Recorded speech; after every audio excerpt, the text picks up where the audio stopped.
নমস্কার, রিমস রাসুয়ে সবাইকে স্বাগত জানাই। কাঁঠাল বীজের অনেক রকমের রেসিপি হয়, তার মধ্যে আমি আজকে বানাবো কাঁঠাল বীজের ভর্তা।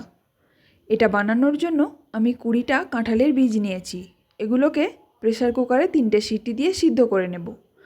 আপনারা চাইলে কড়াইতেও সিদ্ধ করে নিতে পারেন। কাঁঠাল বীজগুলো সিদ্ধ করে নিয়েছি, এবার এগুলোকে এক সাইডে রেখে দেব। তারপর গ্যাসে কড়াই বসিয়ে তাতে 3 চা চামচ সর্ষের তেল গরম করতে দেব। তেলটা গরম হয়ে যাওয়ার পর একটা শুকনো লঙ্কা দিয়ে ভালো করে ভেজে তুলে নেব। এবার ওই তেলের মধ্যেই 6 কোয়া রসুন দিয়ে দেব। রসুনটা একটু নাড়াচাড়া করে নিয়ে একটা মিডিয়াম সাইজের পেঁয়াজ কুচি দিয়ে দেব। পেঁয়াজ আর রসুনটা লাল লাল করে ভেজে নেব।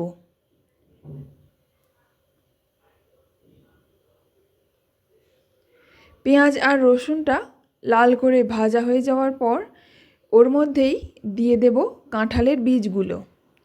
কাঁঠালের বীজগুলো দেওয়ার পর 2-3 মিনিট নাড়াচাড়া করে নেব। তারপর নামিয়ে ঠান্ডা করে নেব।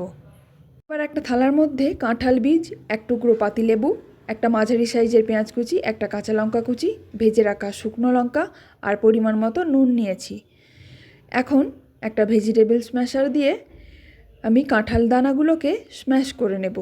আপনারা চাইলে মিক্সিতে অথবা শিলনোড়াতে বেটে নিতে পারেন। কাঁঠালের বীজগুলো আমি অল্প নুন দিয়ে সিদ্ধ করেছি, তাই নুনের পরিমাণটা একটু বুঝে শুনে দিতে হবে। কাঁঠালের বীজগুলো স্ম্যাশ করে নেওয়ার পর এবার ভেজে রাখা শুকনো লঙ্কাটা মলে নেব। এবার পাতিলেবুর রসটা নিংড়ে পেঁয়াজের ওপর দেব। তারপর পেঁয়াজটাকে খুব ভালো করে মাখাতে হবে যতক্ষণ না পেঁয়াজটা একদম নরম হয়ে আসে। এরপর ধীরে ধীরে কাঁচা লঙ্কা, শুকনো লঙ্কা একসঙ্গে মিশিয়ে নেব।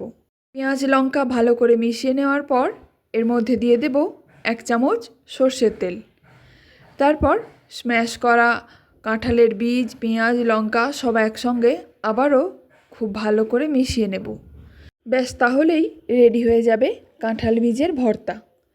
এইভাবে আপনারাও একবার বাড়িতে ট্রাই করুন, আশা করছি ভালো লাগবে। রেসিপিটা যদি ভালো লেগে থাকে তাহলে প্লিজ একটা লাইক, শেয়ার আর সাবস্ক্রাইব করে দেবেন। ধন্যবাদ।